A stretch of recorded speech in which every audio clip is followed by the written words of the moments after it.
Hi guys, so welcome back to another vlog. So everything is completely basic. I'm just filming from my phone.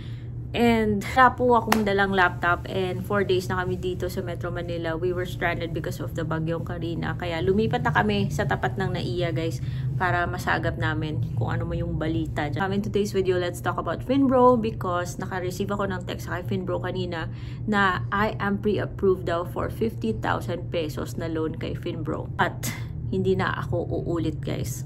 So this video is not sponsored. It's based on my personal experience and there are things I want to share about Finbro based on my experience na gusto kong i-share sa inyong lahat. I'm just gonna go with what I have in my mind. Wala akong script. Mahihirapan ako sa pag-edit nito. Probably I'm not gonna edit it.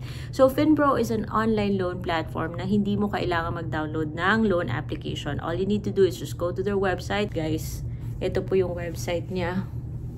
Finbro.ph. Mag-fill out ng form and medyo tricky lang sa pag-submit ng selfie and your ID kasi yun nga kung gagawin mo siya sa computer or sa isang device na walang camera, medyo tricky yung pag-submit ng mga selfie tsaka yung ID. Pero yung maganda dito kasi wala kang app na i-download so hindi siya hihingi ng permission na mag-access ng ating mga contacts and all those invasive stuff na ginagawa ng mga loan platforms na may app talaga. This loan platform promises a maximum loanable amount of 50,000 pesos but that is for repeat borrowers. Kasi kung first time ka, ayan, you can get a maximum of 15,000 pesos lang and 0% interest po yung first loan but wag muna guys because bago tayo mapunta dun sa medyo mga dapat yung pag-isipan kay Finbro, let me just talk about briefly about the advantages nitong Finbro. Okay, yun, nabanggit ko na wala kang dapat na i-download na app. Kailangan mo lang ng one valid ID. Pwede mo siyang matanggap sa e-wallet or sa bank. And hindi mo kailangan mag-send ng payslip but there is a catch. So, buo mo siyang matatanggap. Yung potential problem is when bayaran na guys. But don't worry kasi si Finbro 30 days to pay naman siya. But do not fall for what they call extend. Dapat mo talaga itong pag-isipan. 30 days to pay siya, but kung first time mo, expect na nasa 14 days ka maximum payment terms. Yung repeat borrowers pa yan. Siyempre, 0% kasi yung first loan mo, so there's gotta be a catch, diba? Kaya shorter yung term kung first time mo. So, kung dito na tayo sa repeat borrower, kasi last year po ako nagkaroon ng account kay Finbro, November, nag-loan ako sa kanya ng 10,000 pesos. 30 days to pay, pero ang bigat guys bayaran because yung 10,000 pesos aside from the interest, which okay lang sana yung interest niya guys, but dun siya sa, mautak tong si Finbro kasi dun siya babawi, dun kanya titirahin sa tinatawag niyang borrower's advantage package niya. Ads, depende sa amount ng loan mo, but yung sa akin there's an additional 3,000 plus, almost 4,000 na nadadagdag sa babayaran. So, yung 10,000 ko na yun guys yung dapat kong bayaran after 30 days was 14,000 malapit 15,000. So, syempre mabigat. Kasi hindi naman all the time maluwag yung budget natin But we don't want any calls, we don't want any problems. Buti naman at hindi siya nang haharas. But that's just based on my experience. Yun nga lang, tumatawag siya a couple days before your due date. At pag nakausap mo yung agent nila, okay naman, hindi ka naman nila tatawagan until ma-overdue ka. Pero hindi sila kasing kulit ng ibang mga loan apps and that's a plus. Nung December, sabi ko, ang bigat, magki-Christmas. There have been stories na pagkatapos nilang i-full payment tong si Finbro, hindi na nakakarilo. I took the risk and nagbayad ako ng 14,000 pesos. Nag-reloan ako ng 9,000 pesos. It's better than, letting go of 15. But this is not a perfect practice guys. Pero kanya-kanyang diskarte yan Nag-loan ako ng 9,000 and well, ganun din. The next month, after 30 days, it's panibagong interest at panibagong advantage package na naman yan or bundle. So, come January, yung binayaran ko mga malapit pa rin 14,000. And then again, binayaran ko yung 40,000 at nagre-loan ako ng 8,000 guys. But that is very risky because kinakabahan ka every time nagre-reloan ka kasi ang dami ko nung naririnig ng mga stories na pagkatapos mag-full payment, di na maka-reloan. So what I did on the next month na instead magbayad in full at mag-reloan, so nag-partial ako guys. Doon mismo sa app, makikita mo naman yan na mayroon siyang offer na kung gusto mo i-extend for 14 days. ito yung babayaran mo. And kung gusto mo i-extend for 30 days, ito yung babayaran mo. Hello, yung actual niyan, yung parang dun sila kumikita eh, kasi mababa nga yung interest, okay. But panibagong advantage, every time nag-i-extend ka, ano siya, another advantage package yun. But sabi ko, it's better na lang na siguro, it's not better, it's just that ayoko nang, nagmi-minimize na ako ng risk na baka magsisi lang ako.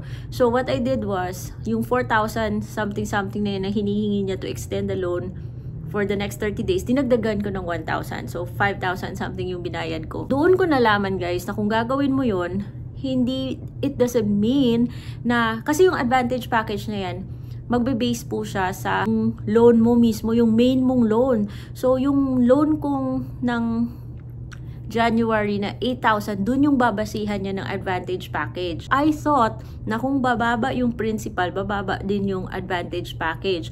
And I was wrong. Kasi yung nangyari, yung 1,000 extra na binawas ko, yes, bumaba yung principal. On the next month, naging, syempre kasi I paid 1,000 more, naging 7,000 na lang yung principal.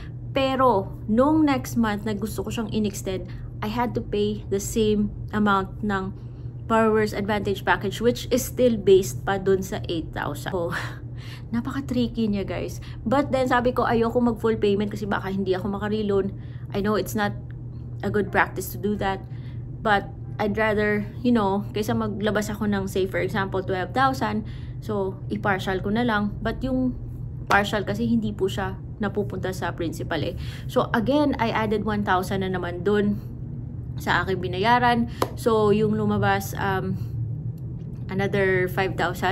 Pero then again, yung 1,000 napunta lang sa principal, but on the next month, ganun pa rin. Same amount ng borrower's advantage package yung babayaran ko. Which is BS, I think. So, finally, propose sila na i-installment ko na lang yung natitira. They divided into 3 months. And therefore, nagbayad ako ng 3,000 plus every month. And finally, guys, natapos na ako. So, extend ako ng extend. Siguro na-realize nila ang laki na ng kanilang nakita dun sa advantage package nila. Ewan ko hanggang ngayon napa-question ako bakit ko naman yung ginawa. But, of course, kanya-kanyang, ano yan. But yung importante, natapos ko na, guys. Just this month, nabayaran ko yung 3rd installment. And ngayon, nagtitext siya na umutang daw ulit. I'm pre-approved for 50. And kahit na, hindi na ako uulit, guys. Kasi yun nga, based lang sa experience ko, ang mahal-mahal ng borrower's advantage, yung package nila. So, in fact, let me show you this. Diba, pinapakita nila sa page nila na yung interest lang. Pero saka mo na malalaman na may additional charge pa pala pag actual na maglo-loan ka na. Nung nag-login ako, guys, sabi niya, I can probably get 60,000 daw in loan, but ayoko nga. Never again na ako dito. Anyways, napasilip lang ako, guys, kasi I was curious kung tinanggal ba nila or whatnot, or may improvement pa sa system nila. So, once again, I tried 10,000 pesos. Dun sa loan application, ayan, lumabas po na meron pa ring loan borrower's advantage package. So, sa 10,000, yung borrower's advantage package niya is 4,165. O, imagine. Tapos, yung interest niya, 600, 900. Okay, sana kung interest tsaka processing fee lang, Pero yung, talaga yung bundle niya, yun yung nagpapataas. Kaya yung uutang ulit ako ng 10,000 pesos, yung babayaran ko after 30 days is, ayan, 15K. Sobra-sobra na yan.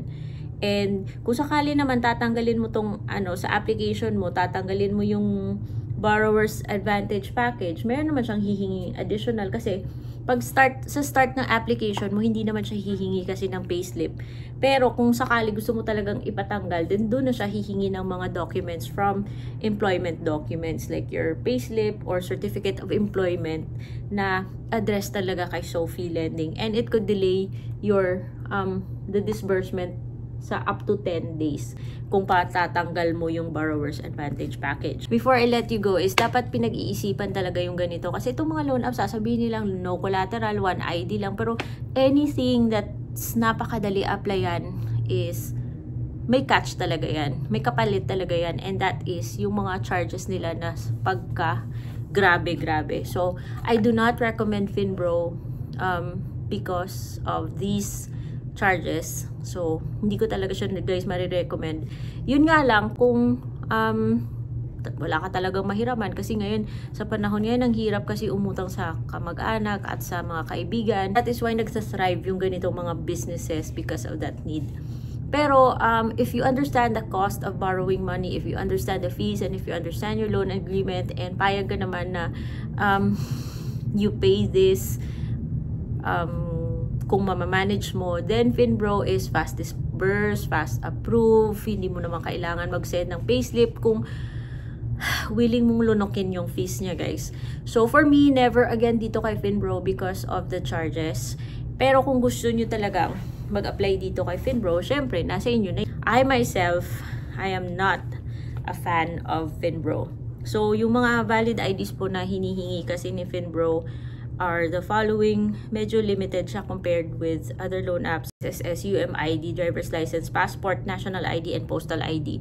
At least, si Finbro, hindi po siya hihingi ng mga login sa SSS tulad ni OneHand, tulad ni Mabilis Cash, tulad ni Mukasa. Mahal din yung charges niya. And also guys, dito kay Finbro, pwede up to 70 years old basta meron ka lang regular income. Sophie Lending is legit. And nag-aano din siya, submitting entity din siya sa CIC. So, kung may utang kayo dito kay Finbro, then alagaan nyo rin kasi it can hurt our credit history. So, yun lang guys yung share ko. I hope meron kayong natutunan, and I'm sorry for this setup. I know it's not very presentable, it's not very professional, but I'll just have to work with what I have kasi stranded. Hopefully, makauwi na mamaya. So, see you next time. Bye!